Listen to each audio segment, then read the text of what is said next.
In this video, I will share with you amazing experiences from Saigon in Vietnam. What you should see, what to eat and what to drink. I will do this while I am drawing and painting scenes from my travel. Stay tuned and get inspiration for your own Vietnam journey. Last year, I spent an incredible month traveling through Vietnam. My journey began in the southern part of the country in Ho Chi Minh City, also known as Saigon. Hand on heart, Vietnam is one of the most exciting countries I have ever visited. Amazing culture, food, atmosphere, and people. As a tribute to the Vietnamese people, I have decided to draw highlights from my travels, starting with Chronicles from Saigon. When I first arrived in Saigon, my partner, who worked and lived in the city at the time, picked me up at the airport in a green Grab, which is Southeast Asia's Uber. I had no idea Grab was so widespread. Throughout my trip, I always smiled when I saw Grab drivers taking a break and relaxing on their scooters with their feet and arms stretched out, and their green scooter helmets hanging on the handlebars or lying on their stomachs. Can you spot the Uber car in the top left corner? Having a sweet tooth, I was eager to experience the dessert scene in Vietnam.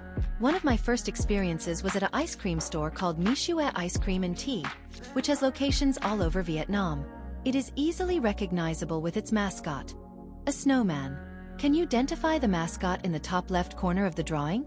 I ordered their brown sugar pearl sundae, consisting of ice cream, brown sugar, and tapioca pearls. It definitely lived up to the hype. One of my first memories from Saigon was sitting on a red beach chair outside a Michoue on a cool evening. At least a cool evening by Vietnamese standards. Watching the endless stream of scooters pass by, observing pop-up hair salons and young Vietnamese going all out with food, drinks, and festive music. While in Saigon, you should also try the traditional Vietnamese dessert cha. It is a rice pudding with jelly, fruit, coconut cream. It is only in Kathmandu, Nepal, that I have seen such organized chaos similar to the traffic in Vietnam. It was really fun to observe the scooter drivers, who were prepared for all kinds of weather with quick-drying shoes in different colors and raincoats. The Vietnamese weather is changeable, especially approaching autumn, when the rainy season is on its way. I have drawn a scooter in the top right corner of the drawing. Are you ready to hop on a scooter and start your Vietnamese adventure? I was, and still am to this very day, blown away by the Vietnamese coffee culture, which I knew very little about before my trip. Cold coffee, sweet coffee, and coffee made with Robusta beans grown primarily in the central highlands of Vietnam were all somewhat new to me. Did you know that Vietnam is the world's second largest coffee exporter and producer? Along the streets, especially during peak morning traffic, there were many friendly coffee vendors selling coffee from their stalls. One of the popular coffees that the sellers handed over the counter in a bag was the Vietnamese-style drip coffee with condensed milk and ice. The buyer would then place the bag with coffee inside on their scooter handlebars before continuing through the Vietnamese traffic. Another popular coffee, and my ultimate favorite, was the Vietnamese salt coffee that was invented in the city of Hue.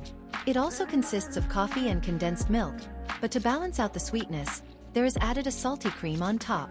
I also recommend you try egg coffee, although I mostly enjoyed it in cafes. It is creamy and consists of Robusta coffee, sugar, condensed milk, and egg yolks.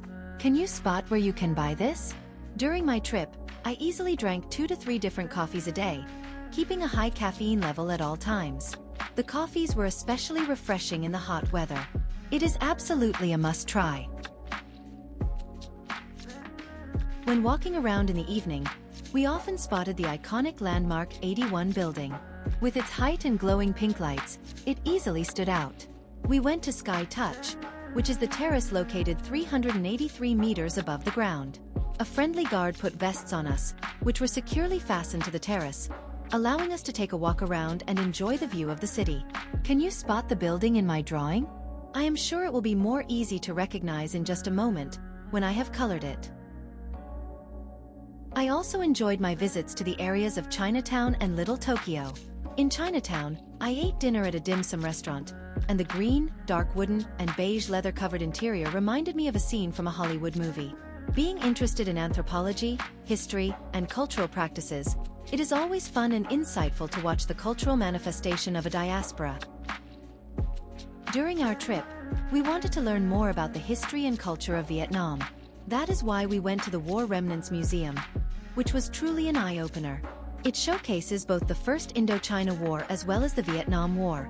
I really admire the Vietnamese people for their optimism, entrepreneurship, and ability to focus on opportunities rather than limitations, despite the wars being recent historical events.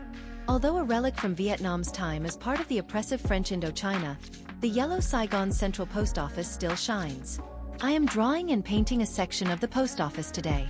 I especially loved the telephone booths inside, with clocks showing times in various capitals like Seoul and Moscow. It made me imagine an espionage thriller novel describing a spy meeting their handler there. Although there are multiple historical sites to visit in Saigon, I still think the most fun part was walking around in different districts, immersing yourself in the street culture, trying loads of different food, and talking to the locals. I love Vietnamese food, and I tried lots of new dishes from north to south. Banh mi quickly became one of my many favorite Vietnamese dishes. Banh mi means bread, and it is a sandwich typically with pâté, pickled vegetables, grilled meat, and fresh herbs. The street food culture, with plastic chairs in all sorts of colors, is something I miss the most. The accessibility of buying from multiple stalls at one market and enjoying it all at the same time was fantastic. For instance, a banh mi and an iced coffee from Phuc Long. Another amazing dish is bun cha Hanoi, which is a light fish sauce soup with different types of pork meats on the side, noodles, and fresh vegetables and herbs. It is actually a specialty in the northern part of Vietnam but can also be found in Saigon. I tried it in Saigon at the Hanoi-born Ms. Kim's place. On one of the main streets in the district of Ben Ton, there was a very friendly elderly gentleman who sold banh quan, a northern specialty, that melted in your mouth. It is rice batter filled with meat, served with fresh and crunchy vegetables on the side and fish sauce. We called him the Smiling Man because he always smiled and seemed so happy. I don't know him, but I think many people dream of being as happy and at peace with themselves as he appeared to be. This is the end of the first part of my Vietnam Chronicles. Next time, I'll take you on a trip to Hanoi. Thanks for tuning in. See you next time.